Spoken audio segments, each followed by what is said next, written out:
Welcome to another episode of Little Talks, your weekly dose of marketing news and insights from Littlefield Agency.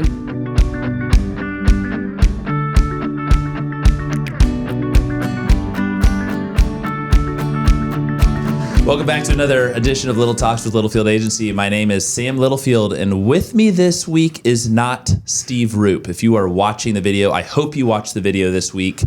We have a very special guest, our founder, our chairman, and who happens to be my father, David Littlefield. Dad, welcome. Hey, thank you, Sam. Welcome. Thank you. Have you been on a podcast before? I think you have. No. You haven't? No. A live podcast. I've never done this We're actually before. not live. That's not true. Sorry. It'll be fun. This is a first. Yes. For me. His palms are sweaty. He's excited. Give everyone you call it. What do you call retirement? I think it's a great way how you put it. I joined the Every Day is Saturday Club. Every day is Saturday Club. Except Sunday. I love how he coined that. So we're Dad David is on the podcast because today, June 5th, 2025, is our 45th anniversary in business. 45 years ago, this guy started as a one-man band in Stillwater, Oklahoma, June 5th, 1980. And look where you are now. Yeah. Look what that got me, right? If you're watching the video, you'll notice I have a golf polo shirt on. I do have one of Dad's paisley ties. This hangs in our suit and tie room. It's tucked into my polo. It's very uncomfortable. I'm actually going to take it off. I don't know if Claude loves that on me.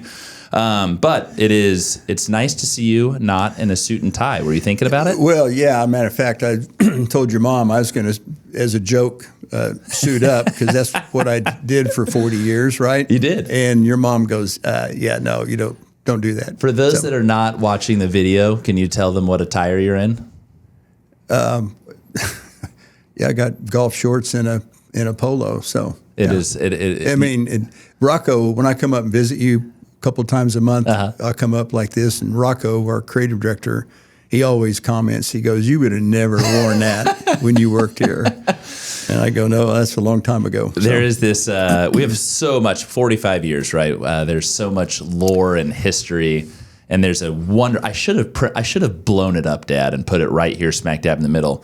It is an archived email that someone saved, and its dad was not in a great mood because someone showed up to work on a Friday. Fridays were usually a little more casual. Well, what's casual to you? Well, we used to suit up every day and business dress attire, and on Friday was jeans day.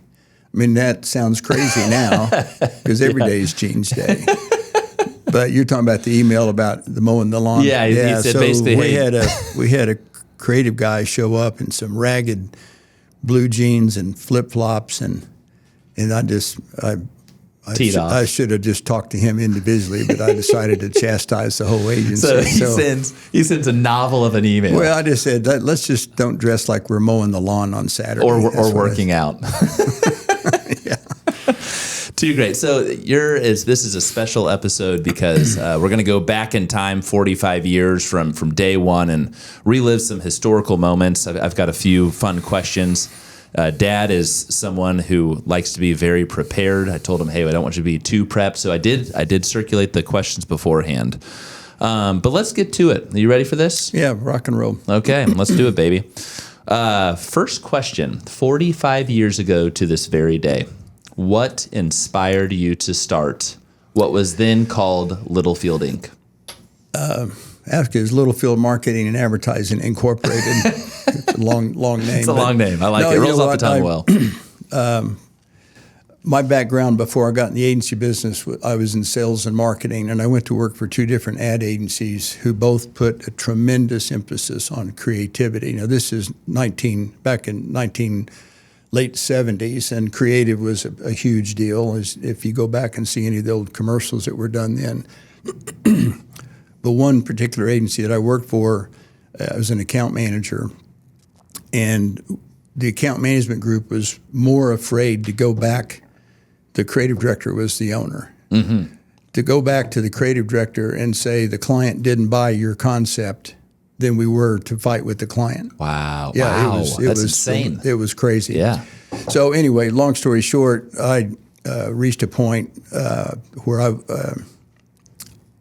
because of my sales and marketing background, I thought there's got to be a better way to do this the way I wanted to do it, and don't put the marketing cart before the horse. Yeah.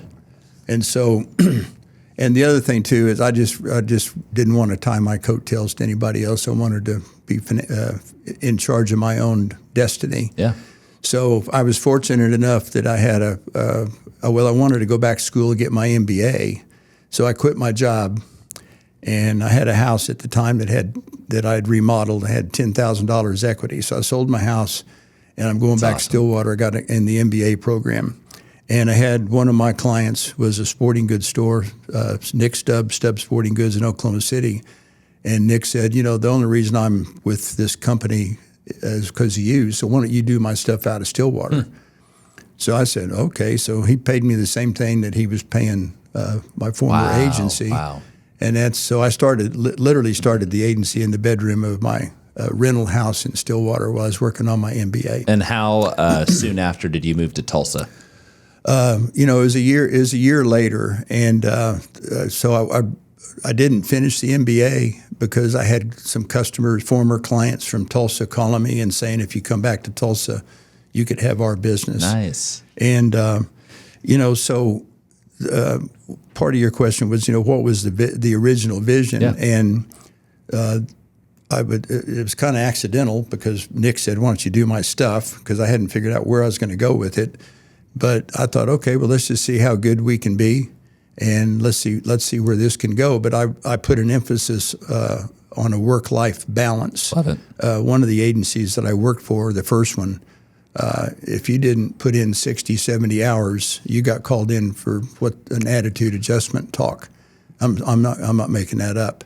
And even when I was running my own agency, I wanted to take Saturday and Sunday off. Yeah. So let's work real hard 5 days a week, and then let's play hard on the weekend. Claude, isn't that a crazy thought? I wanted to take Saturday and Sunday off. Wow. Holy cow. Yeah.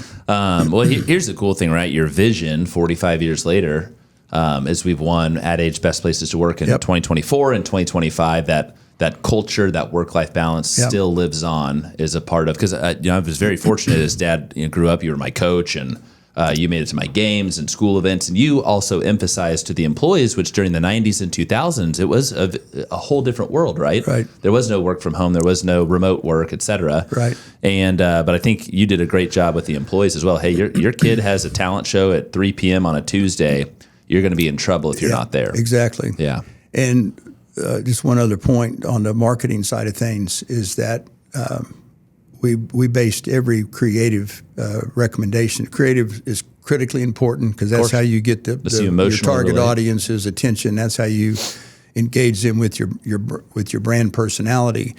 But the messaging I used to have a saying. Over the years, we developed a lot of little catchphrases, but one of them was, it doesn't matter how well you say the wrong thing. Mm-hmm. And if you're just driven by creativity and you're not basing it upon a message that's going to resonate and be relative to your target audience, and you're wasting your client's money. Yeah. So we did a lot of research. We developed the brand assessments that we did. And I give you kudos. You guys have taken this to a whole different level with the analytics that you've added to the media program, and the marketing strategy that you've continued to put an emphasis on. And I still think your creative's really good. So, Rocco would appreciate that. Yeah, no, 20 really. years later. And give Rocco, Rocco a lot of kudos because he embraced that from day one. Here's the cool thing: you started this business and you hit on it earlier. But one thing you told me my whole life, and that's still relative today, is every business is going to come to our agency, and at some point they're going to have a sales challenge, and we're going to have the solution to get them over the hump. Most of our clients, right? Not that they have challenges, but there's certain things that their teams can't do that we are fortunate enough to do and help them, get to. You look at when you started with Ditch Witch and where they are now. I mean, it's a whole different ballgame, right? Yeah, well, clients don't hire us to do creative. They hire us to help them sell stuff. Exactly, sell more stuff. The creative is the means to the end. I love it. But if you're not helping them sell something, you're not going to be around. They're not going to keep you around very long. So 45 years. You led it for 40. You and I transitioned at the 40th anniversary mark, which happened to be the frickin' pandemic. You got gypped on that party, but we're going to make it up at 50. I hope I make it that long. You definitely will. Talk to us. Tell our listeners some of the most pivotal, memorable moments for you. And you don't have to go into crazy detail, but what were some things? 40 years is a long time running a business. 40 years in agency world, it's like dog years, right? It's insane how much has changed from 1980 to when you started to transition in 2020. Yeah. Okay. So it's easy. It's easy to remember the highs for the wins that you had. Yeah. And two of the big wins. I started this in 80, moved back to Tulsa in 81. In 1984. I picked up the phone, made a cold call on Hillcrest Hospital. Didn't know the guy, never met the guy. Yeah. His name was Ira Schlesinger. He was really smart marketing guy. And he answered the phone. And I told him, I've got this ad agency. I'd like to come visit with you about doing your advertising. And he goes, well, we're right in the middle of an agency review. Good timing. And I guess it wouldn't hurt to add one more. And I'm like, okay, yeah, just tell me when and where. And he said, well, so we set it up, and they came. He and the CEO and his advertising director came to the agency. We were at 21st and the Broken Arrow Expressway at that time.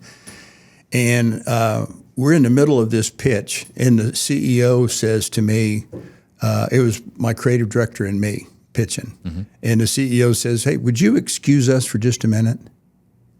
Sure. So we leave the room. And about 7 minutes later, he comes out and shakes my hand. He goes, congratulations, you got our business. That's amazing. And the marketing guy walks out and goes, call me. And then they leave. So I find out later that they had laboriously carried out this agency review process too long. Huh. And the CEO got tired. Yeah. And he said to Ira, I like David. Let's just hire him. Let's get on with it. Look at that. So if I had to make that call, oh my goodness, that's a big deal. Yeah. It's just a very fortuitous thing. And the other big win, you still have Ditch Witch, but I just targeted clients that I wanted to work with. Yeah. And Ditch Witch just has such a fabulous reputation. So I started calling on Shan Kirtley was the advertising director. Then he became the marketing director, and now he's. What year was this? What year did you start? He's like a big deal now. He's a big deal. What year did you start calling on Shan? Well, we've had him 23 years. 23 years. So back up 12. Oh my goodness. Yeah. So I called on Shan Kirtley every 6 months for 12 years, and took him to lunch at the Comeback Cafe, typically in Perry. And every time we'd sit down, and he'd go, "We're not changing agencies." So they'd been with the same agency in Oklahoma City for 25 years. Yeah. And he says, "I don't know why you keep coming." And I said, "Well, someday something might blow up, and I want to be your first phone call." And I always took him an idea, in the B2B space. Yeah. We had a lot of clients in that area, and but none with the reputation and the stroke that Ditch Witch had. I always took him an idea, and one lunch he goes, "You're making my agency a better agency." And I go, how's that? He goes, "Well, I take the ideas you bring me, and I go beat the crap out of my agency because they didn't tell me what's going on." Anyway, their agency, long story, lots of twists and turns, but they wound up going out of business. Yeah. And I got a chance to pitch their account, and we got it. So the phone call I got, I'll never forget it. Yeah. So Dallas, Texas. Yeah. Is going. I'm rambling too long here. No, it's a great story. So we were so excited to get Ditch Witch. We won in a competitive pitch, and gosh, I'd have to back up and see what year it was, but I've got you and your sister, and we're at the Big 12 basketball tournament in Dallas. That's right. And we're walking between games right outside of the American Airlines Arena. Arena. Eat lunch or something, and the phone rings, and it's Shan.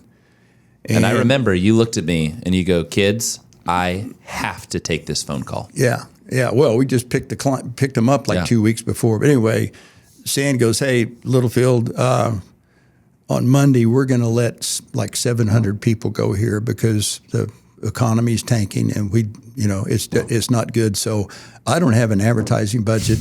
I hope you'll hang with us." Wow. And I said, "Hey, Shan, you're the client, and I work for you, and we'll be there when you're ready to come back." Awesome. And 23 years later, here we are. So anyway, so you remember the high points, and those were two big ones because the Hillcrest really made us a legit agency, and Landon Ditch Witch after 12 years.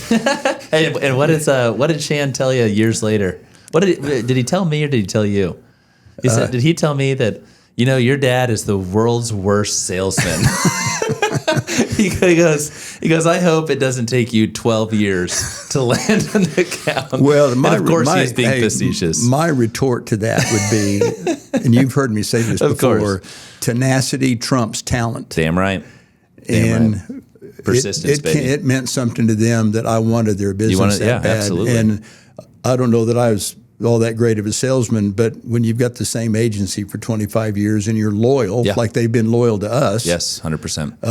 That counts for something. So for all our prospective clients listening to this that I've been calling on for the last 5 to 7 years, not giving up, baby. Okay, 12 years, I got it in me. Don't give up. Don't give up. But Sam, it's easy to remember the highlights, but the two big lessons that I learned were in downturns. And so 1987, which a lot of people listening to this weren't probably even born then, but it was the economy was terrible. It just was awful. The stock market was crashing. Oil prices were crazy, and I had 13 employees, and cash flow was drying up. And I had a mentor who was my attorney named George Owens, and he was an older gentleman at the time, and always gave me really good advice. So I took my P&L in my budget to George, and I said, I don't know what to do here. And he said, well, he looked at the numbers. He goes, well, you got 13 people. It looks like you can have forward 8. And he goes, you got to let 5 people go. And I go, I can't do that. He goes, why not? I go, well, this is not their fault. And they got house payments and car payments, and they got children, and oh my gosh. And he goes, well, in about 3 months, all of you are going to be out of work. Jeez. So went back and we let 5 people go. And the message is you got to live to fight another day. That's right. So fast forward to 2002, January 2002, after 9/11, I got the second week in January, I got 3 phone calls from our largest clients. CEOs called me. They all said the same thing. We're not firing you, but you remember they flew airplanes after 9/11 into buildings. The world stopped. It literally stopped in business. And they all said the same thing. Our guys in the field, our salesmen cannot tell us what we're going to do this year. Yeah. And so I got to cut everything I can cut. So we lost 43% of our business in 1 week. So at the time we had 41 employees. Yep. And so I did the math, and I thought we could keep 17. So I'm at home that weekend, and your mom, who had her own business management company before we started having children, she wanted to be a stay-at-home mom for all 5 kids. I'm going down the roster with her, trying to make gut-wrenching decisions on who stays and who goes. And she said, hey, the kids are old enough now that everybody can. I was 10 years old at the time. Yeah, you were 10. Yeah. Kate was 8. 8 going on 9, yeah. And she said, the kids are old enough that, why don't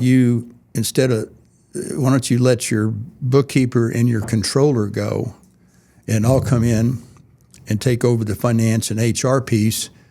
And if I can, work 8 to 2:30 so I can pick the kids up at school. Yeah. And that way you can keep an art director and a writer and have services to sell. That's awesome. So that's what we did. It was one bad Monday. We went from 41 people to 17. It was just awful.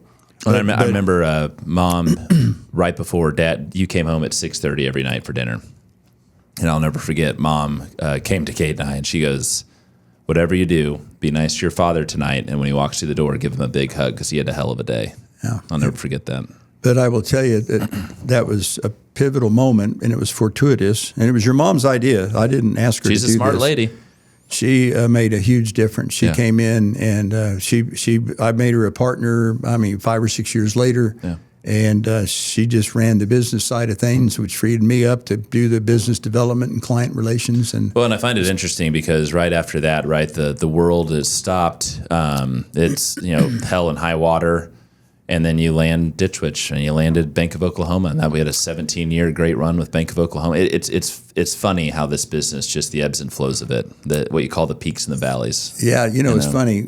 Real quick, BOK story, because I called on them a long time. It wasn't 12 years, but it may have been 4. And the marketing guy called me one day, and he said, "Can you come to my office in about an hour?" And I said, "Sure." So I drop what I'm doing, I run downtown. And he goes, they'd been with an agency for 15 years maybe, and had personal relationships and stuff. And he said, I'm going to hire you to be my agency on 2 conditions. And I said, "What are they?" And he said, "I don't want to read about this in the paper. You can't tell anybody, can't brag about it, because we still got friends at the old agency. Fair enough. And you got to do it for the same price that they did it for." And I said, "Well, I need to know what that is before I agree to it." But anyway, that turned into about a 17-year relationship. So, that's wonderful. Okay, we have 10 minutes left here, Dad. 45 years later, here we are. How have we survived? Well, first of all, and I think you've continued this trend, I always just tried to hire the best people. And not just the best people, but, I would tell people in an interview, I would say, look, we're looking for talented, good people who are a good fit. Amen. And 2 out of 3 doesn't work. It doesn't work out. And that's the rub on trying to interview people. Then you've just met them and stuff. But I just was blessed to work with so many wonderful people, very talented people, and they were good people. We had our ups and downs, but we had a lot of fun along the way. Absolutely. So hiring good people, and then being proactive on business development. And being proactive with your clients. If customers ever get the feeling that their agency's complacent and not bringing them the love and bringing them strategy and bringing them new ideas, that's the beginning of the end of those relationships. Yeah. And you, as you know, because we talk about it all the time, got to have business development in the pipeline. Oh, and I think that our brand purpose here is all about reimagination. And right. It's on every employee's review as well, because it's that point right there. Hey, of course we're hiring this agency to do a job, but what is that proactive thinking, the big ideas, the big strategy that brings them to that next level? And we carry that on many moons later. Yep. All right, you've survived 3 questions. We got one more damn good one. Fire away. One piece of advice for the next gen of the agency, for myself, for the team. If you could give us something good for the next, you know what, I'm not going to lie. I don't have 45 more years in me. They're ready to change. Let's talk 20 good years ahead. Well, simple advice is just don't be complacent in your career, with your customers, with your staff, with your peers, or with your family. Don't let the business overrun the value of your family. Love that. And then the last piece of advice that your mom and I would like to give you is we really appreciate that you keep making those monthly buyout payments. Thank you very much, Sam. That is good advice, huh? You're so welcome. It is. It's a wonderful thing. I'm so. It's really interesting. I grew up in this business, and I didn't grow up in this business, right? Family. A lot of times, family dinners, Dad would be like, "Kids, don't get in this business." That was obviously after a rough day. But I've had the fortunate opportunity out of all the kids, and my other siblings are very talented elsewhere, and I was fortunate enough to transition into this business and take it over. So it's been an honor continuing your legacy. It's great having you on the podcast today. Well, Sam, you've taken this to a different level, and I'm really proud of you. And thank you for asking me to be here. Oh, my gosh. Well, hey, without this man right here, we would not be sitting here. So to our listeners, to our employees, thank you so much for tuning in. Thank you for our clients that work with our business every day. We love working with you. We have this guy over here to thank. And You ran this for 40 great years. You've been retired for almost 5 years now, and that every day is Saturday Club. It's a good thing. You've earned it. Yeah, I got a tea time here. I need to go. All right, next time you will see this guy on is the 50th anniversary 5 years from now. Guess what? 40th anniversary 5 years ago flew by. We'll be at 50 here in a second. You won't be in a wheelchair. You're going to be in that chair. I'm not going to allow that to happen. And you're not going to take my car keys away either. So. That's right. You'll drive yourself up here. We'll get you a chauffeur. That's right. Mom will take you. Well, Dad, we love you. We thank you. Happy 45, my friend. To our listeners, we'll see you. So long. Until next time. Bye-bye. And that's a wrap. We hope you've enjoyed our little chat and found ways to grow your own marketing strategies. Remember to subscribe wherever you listen to podcasts and follow us on social media @Littlefield Agency.